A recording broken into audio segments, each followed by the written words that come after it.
విలువల గురించి నాకు తెలిసి ఈ మధ్య 2 సంవత్సరాల నుంచి మీరు నారావారిపల్లి వెళ్తున్నట్టుగా చూస్తున్నాను తప్ప ఈ సంవత్సరం మీ మేనత్ గారిని కూడా వేదిక మీద కూర్చోబెట్టినట్టుగా కనబడింది తప్ప ఎప్పుడైనా అంతకు ముందు మీ కుటుంబ సభ్యుల్ని కనీసం నీ హైదరాబాద్ ప్యాలెస్లో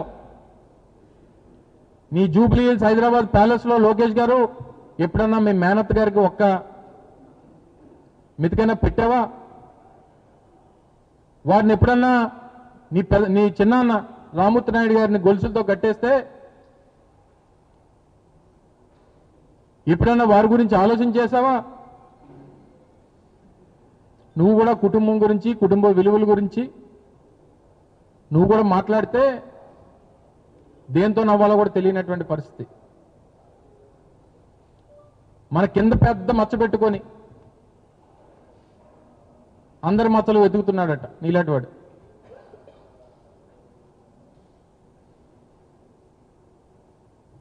నీకు బ్యాక్ వెయిట్ ఎక్కువనా బ్రెయిన్ వెయిట్ తక్కువనా? నీ పరిస్థితి అలా ఉంది. ఏది పడితే ఏదో రాసిచ్చింది మాట్లాడడం, ఏదో చదవడం, అక్కడికి వెళ్ళి రెడ్ బుక్ అంటావు, ఇంకో బుక్ అంటావు, రికార్డింగ్ డ్యాన్స్ అంటావు. తీరా ఇన్వెస్ట్మెంట్స్ వీటి గురించి మాట్లాడితేనేమో మొన్న గడిచినటువంటి సంవత్సరం ఒక సమావేశం అయినప్పుడు ఆయన పాదయాత్రలో అనుకుంటా మా మీద విమర్శలు చేశాడు. గతంలో దావోస్ వెళ్ళి జగన్మోహన్ రెడ్డి గారు ఎవరితో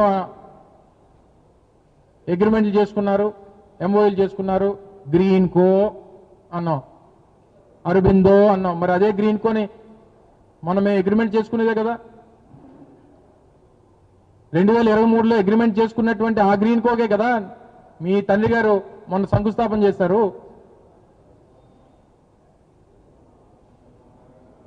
రాష్ట్రంలో కొత్తగా మీరు తీసుకొచ్చినటువంటి కొత్త సంస్థ, కొత్త పెట్టుబడి ఈ రాష్ట్రానికి 2 సంవత్సరాలు ఏంటో చెప్పు. ఉచితంగా భూములు ఇచ్చినటువంటి సంస్థలు కాకుండా అత్త సొమ్ము అల్లుడు దానం చేసినట్టు ఏదో రాష్ట్ర ప్రభుత్వం తాలూకా భూముల్ని కస్టోడియన్గా ఉండాల్సినటువంటి ప్రభుత్వం వారి సొంత భూముల్లాగా నచ్చినటువంటి ధరలకి ఉచితానికి భూములు ఇచ్చినటువంటి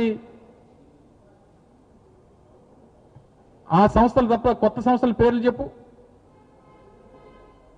రియల్ ఎస్టేట్ సంస్థలు కాకుండా కొత్తగా తీసుకొచ్చినటువంటి సంస్థల పేర్లు చెప్పు.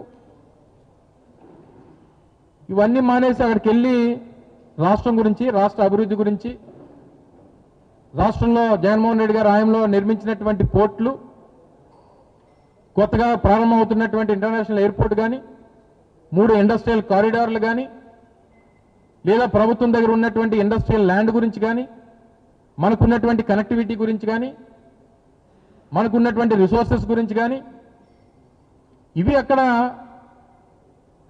మనం మెన్షన్ చేసి వారితో అక్కడ ఉన్నటువంటి నెట్వర్కింగ్ సెషన్స్లో మనం పాల్గొని రాష్ట్రానికి రాబట్టేటువంటి కార్యక్రమాలు చేయాలి తప్ప వెళ్ళి అక్కడ రాజకీయాలు మాట్లాడడానిక. మీకు ఎంతో దావోస్ వెళ్ళినప్పుడు ఎంత ఖర్చు అవుతుందో తెలుసా? రాష్ట్ర ప్రభుత్వం నుంచి ఒక బృందం, ముఖ్యమంత్రి గారి దగ్గర నుంచి మిగిలినటువంటి మంత్రులు లేదా సంబంధించినటువంటి ఐఏఎస్ ఆఫీసర్స్, ఈ బృందం అంతా వెళ్ళి దావోస్ ఒకసారి సంవత్సరానికి వెళ్తే ఖర్చు అయ్యేది దగ్గర 20 నుంచి 25 కోట్ల రూపాయలు ఖర్చు అవుతుంది. ఖర్చు అయింది.